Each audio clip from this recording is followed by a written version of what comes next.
तो पलवल जिले के 34 गांव हैं, जिसमें पिछले में सब डिवीजन की बात उठाई। फतेहपुर बिल्लोच 5 बड़े गांव में कहीं भी सब डिवीजन बनाने का काम करें। रोजगार के बारे में जब हुड्डा साहब की सरकार थी तो हमारे यहाँ IMT बनी थी, जिसमें 5 गांव आए थे। पंजाब केसरी.com पर आज हमारे साथ पृथला के कांग्रेस विधायक रघुवीर सिंह तेवतिया मौजूद हैं, जिन्होंने हरियाणा विधानसभा में पृथला क्षेत्र से तमाम समस्याओं को उठाया है। किन समस्याओं को प्रमुखता से उन्होंने रखा है, उनसे बातचीत करते हैं। सर, पंजाब केसरी.com पर सबसे पहले आपका स्वागत है। अब की बार जो विधानसभा का सेशन था उसमें हमें जब बोलने का मौका मिला तो उसमें हमने सबसे पहले तो हमारे क्षेत्र में 104 गांव हैं, लेकिन यहाँ कोई सब डिवीजन नहीं है। तो पलवल जिले के 34 गांव हैं, जिसमें पिछले में सब डिवीजन की बात उठाई। वहाँ फरीदाबाद जिले में हमारे 70 गांव हैं।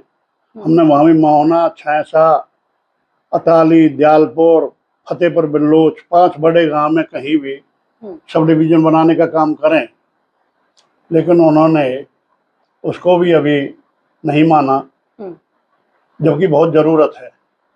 इसी तरह रोजगार के बारे में जब हुड्डा साहब की सरकार थी तो हमारे यहाँ IMT बनी थी, जिसमें 5 गांव आए थे। चंदावली, मछगर, सोतई, मुजेडी, नवादा, 5 गांव की जमीन गई थी।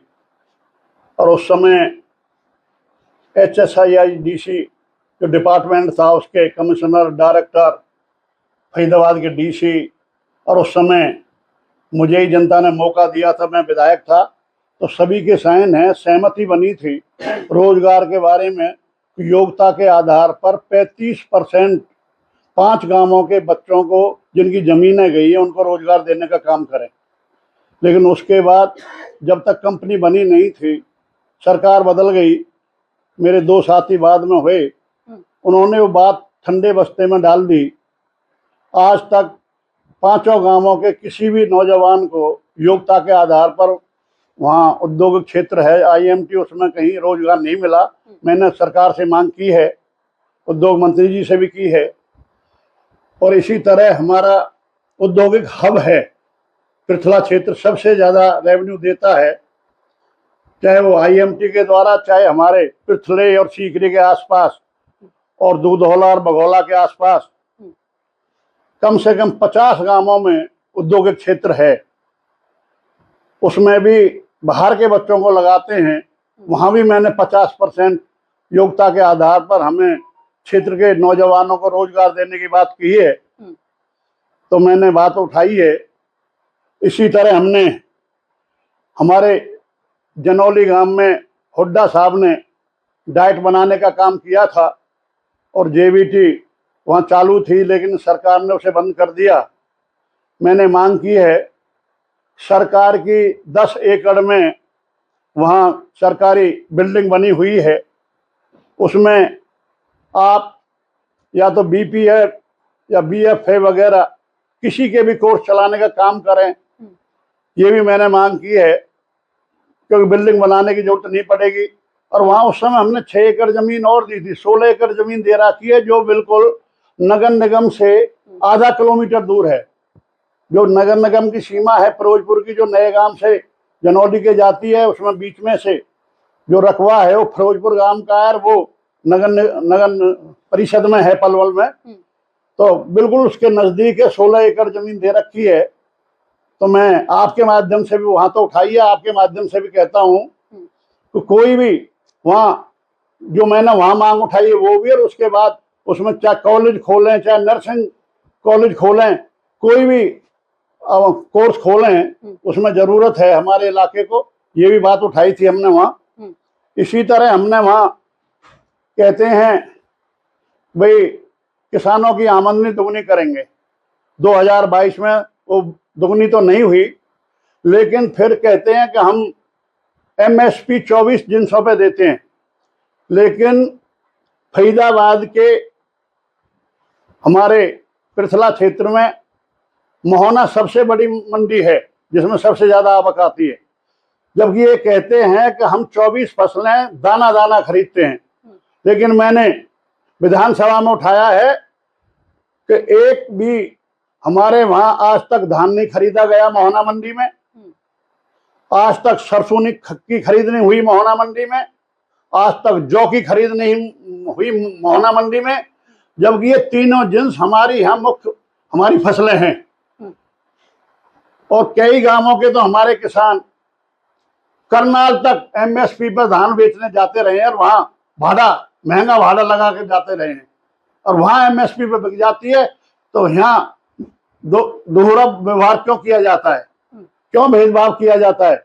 हमारे यहाँ आज भी खरीद नहीं है, मैं आज तक की बात कर रहा हूँ, ये तीनों फसलें आज भी एमएसपी पे हमारे यहाँ नहीं बेची जा रही।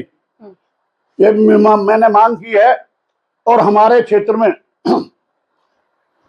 बल्लभगढ़ से पृथला वाया पृथला होते हुए पलवल तक मांग की है, जबकि पलवल जिले के तीनों विधायक पिछली बार भी तीनों विधायक बीजेपी के थे और आज भी 2 विधायक बीजेपी के मंत्री भी है, लेकिन आज उन्होंने किसी ने मांग नहीं उठाई। आज फिर मैंने मांग उठाई है मेट्रो की, क्योंकि जब हुड्डा साहब की सरकार थी तो दिल्ली के बदरपुर से बल्लभगढ़ तक हुड्डा सरकार ने मेट्रो लाने का काम किया था।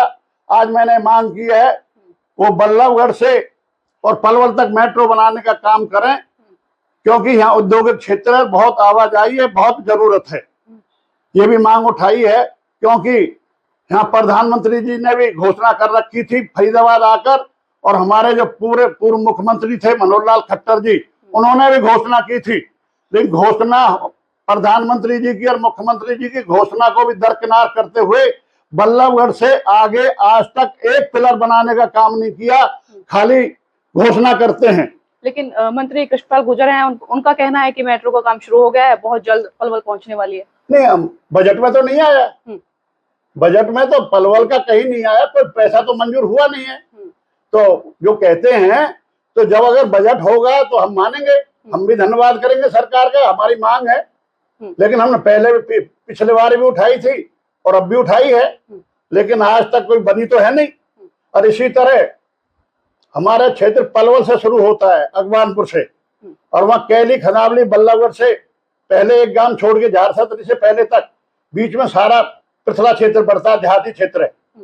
ना कोई सरकारी बड़ा अस्पताल है और ना ही कोई प्राइवेट बड़ा अस्पताल है, और औद्योगिक क्षेत्र है, आए दिन दुर्घटना होती है। हाईवे है, उस पर रोजाना एक्सीडेंट होते हैं। लेकिन वहां से वहां तक मैंने कहा है ट्रामा सेंटर खोला जाए। पहले कहा था सरकार ने कि हम 20 किलोमीटर पे खोलेंगे, लेकिन पलवल से बल्लभगढ़ तक मेरे क्षेत्र में 20 किलोमीटर का ही एरिया है, लेकिन उसमें कहीं नहीं है। मैंने मांग की है, लेकिन उन्होंने अब ये मांग को माना नहीं है। तो मैंने ट्रामा सेंटर की भी मांग रखी थी। इसी तरह हमने, हमारा बड़ा गांव है लावलपुर, 20,000 से भी ज्यादा जनसंख्या है, और वहां को महाविद्यालय खोलने के लिए मैंने क्वेश्चन लगाया था, तो उन्होंने कहा जी पलवल में नजदीक है। लेकिन पलवल में हमारे क्षेत्र में 104 गांव हैं, कहीं भी महाविद्यालय नहीं है लड़कियों के लिए। एक महिला कॉलेज की घोषणा हुड्डा साहब ने पृथला में की थी जब मैं विधायक था 9 से 14, लेकिन सरकार बदलने के बाद मोहना में वो महिला कॉलेज बनी। लेकिन हमारे दूसरे लड़कों के लिए भी कहीं दूर जाना पड़ता है, और जहां कह रहे पलवल में अंबेडकर कॉलेज है, लेकिन वहां तो जाम लगा रहता है, किस तरह पहुंचे? तो देहात में क्या शहरों में बनाने की जरूरत है क्या? शिक्षा की जरूरत है देहात में भी। तो इसलिए हमारे क्षेत्र के साथ सौतेला व्यवहार किया जा रहा है। तो मेरे आपके माध्यम से भी ये सारी जो मांगे हमने रखी हैं, और हमने डंपिंग यार्ड हमारे यहाँ फिरोजपुर में डंपिंग यार्ड, पूरे पलवल शहर का कूड़ा कचरा डंपिंग यार्ड बना रखा है। और वहां आलापुर से जब चलते हैं फिरोजपुर गांव के बिल्कुल नजदीक, वहीं बीपीएल के प्लॉट हैं, 1-2 प्लॉट बनाए हैं, उसकी बदबू की वजह से गरीब लोग बना भी नहीं रहे। वहीं एक कच्ची कॉलोनी है, 200 मीटर पर प्राइवेट स्कूल है, 500 मीटर पर फिरोजपुर गांव है, और 1 किलोमीटर से भी कम पे आलापुर गांव है और 1.5 किलोमीटर पर अगवानपुर गांव है। तीनों गांवों में बीमारी फैलने का डर है, बदबू रुकने नहीं देती। अपने घर के आंगन में कोई खाना नहीं खा सकता। तीनों गांवों में बुरा हाल है। मैंने कही है, उन्होंने कही है हम ढकेंगे, भाई जगह दें। जगह सरकार देखे, वो कह रहे थे 1.5 या 2 एकड़ जगह दें, तो सरकार देखे, मैं उसे कैसे कह सकता हूँ। तो उसकी भी उन्होंने मना की है। और इसी तरह हाँ, सरकार ने, मैंने स्वयं का उठाया था भनकपुर, लदियापुर, कबूलपुर, बांगर, मोहला, नगला, जोगियान, 5 गांव थे। लेकिन मैंने मंत्री जी का धन्यवाद भी किया वहां, उन्होंने वहां स्वयं के लिए 20 ट्यूबवेल लगाने के लिए घोषणा की और उन्होंने बजट भी कर दिया। 2,65,63,हजार रुपए मंजूर भी किया। उसके लिए हम सरकार का धन्यवाद भी करते हैं। और उन्होंने कहा है गेहूं की फसल कटने के बाद बहुत जल्दी काम शुरू कर देंगे और बरसात से पहले पहले ट्यूबवेल लगाने का काम करेंगे। मैंने कहा जी बड़े गांव है, 20 ट्यूबवेल तो भनकपुर में लगेंगे। तो मंत्री जी ने वहीं कहा था जो और भी गांव है, जो भी और हो गए, आप मिल लेना, लिख के दे देना, उसको भी आगे हम लगाने का काम करेंगे। बताइए जी, इससे पहले ग्रीवेंस में भी आपने काफी समस्याएं उठाई हैं, उनकी समस्या ही समाधान भी हुआ है या आश्वासन ही मिला है? आश्वासन मिला, आज तक समाधान कम हुआ है। मैंने भुरजा गांव के लिए, घाघोट के लिए, अलावलपुर के लिए, जहां उल्ली तरफ पलवल ग्रीवेंस कमेटी में उठाई थी, वो आज तक कोई भी मांग पूरी नहीं हुई है।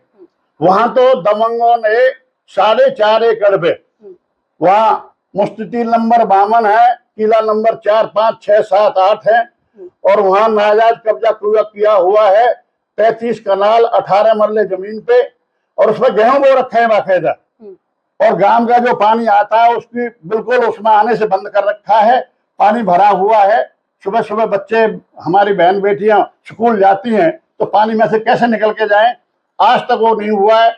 लेकिन मंत्री जी ने आश्वासन दिया, मैंने लिख के दी है, पंचायत मंत्री जी ने आश्वासन दिया है, उसे हम खाली कराएंगे और वहां अमृत सरोवर बनाने का काम करेंगे। इसी तरह पानी का जो वहां ओवरफ्लो है, अलावलपुर में, पनहरा कला में, दोनों जगह जोहड़ों में पानी का निकासी नहीं है और गादर पानी से ओवरफ्लो है। वहां भी उन्होंने उसको पानी का इंतजाम करके और उसमें अमृत सरोवर बनाने का काम करने की घोषणा कही है, हम इनको भी कराएंगे। और मैंने वहां भी एक मोहना है, आपका पृथला है, और बड़े बड़े गांवों की मैंने मांग उठाई है तो वहां भी अमृत सरोवर बनाने का काम करें। तो मंत्री जी ने कहा है और वो मैंने लिख के दे दिया है। विधायक जी, सरकार तो नहीं आई, तो इसको लेकर समर्थकों में कोई नाराजगी तो नहीं है या समस्याओं का समाधान करके नाराजगी को दूर कर देते हैं? देखो, ये तो हमारे जो समर्थक हैं, जो पार्टी के कार्यकर्ता हैं, रीढ़ की हड्डी है, जिन्होंने मुझे वहां तक पहुंचाने का काम किया है, तो जो मुझे उन्होंने जिम्मेदारी सौंपी है, तो मैं समझता हूं मैं अपनी तरफ से पूरी कोशिश कर रहा हूं। चाहे वो ग्रीवेंस कमेटी का मंच हो, चाहे वो पंचायत समिति की मीटिंग हो, और आगे आने वाले समय में नगर निगम की होगी। हमारे वहां भी 7 गांव गए हैं, उसमें भी पदेन सदस्य, वहां भी हम प्रमुखता से आवाज उठाने का काम करेंगे। इसी तरह पंचायत समिति बल्लभगढ़, पलवल, वहां भी हम पहले भी आवाज उठाते रहे, आगे भी उठाते रहेंगे। आखिरी सवाल, चुनावों से पहले घोषणा की थी पृथला को ब्लॉक बनाने की, क्या इस सरकार में संभव हो पाएगा सब डिवीजन बनाने की? सब डिवीजन के लिए हमने घोषणा की थी, अगर हमारी सरकार आती तो हमें पूरा विश्वास था कि हम सब डिवीजन बनाते, क्योंकि हुड्डा साहब ने पृथला को ब्लॉक का दर्जा देने का काम किया था, मोहना गांव को उप तहसील देने का काम किया था। और हमें पूर्ण विश्वास था, एक नहीं 2 सब डिवीजन बनते, एक फरीदाबाद जिले में और एक यहाँ हमारे पृथले खुद में, क्योंकि यहाँ ये पलवल जिले में पड़ता है। लेकिन आज मैं उम्मीद करता हूँ, मांग करते रहेंगे, वो कहते हैं सबका साथ सबका विकास, तो मुझे उम्मीद है सरकार पर आगे सब डिवीजन वो जरूर बनाएंगे। तो ये punjabkesari.com पर पृथला के से कांग्रेस विधायक रघुवीर सिंह तेवतिया से खास बातचीत रही, जिन्होंने विधानसभा बजट सत्र में पृथला क्षेत्र की तमाम समस्याओं को उठाया है, आश्वासन भी मिला है और काफी समस्याओं का समाधान भी हुआ है। बजट के दौरान जो है पूरी मांग उन्होंने की है। इस तरीके से तमाम खबरों के लिए आप बने रहे punjabkesari.com के साथ।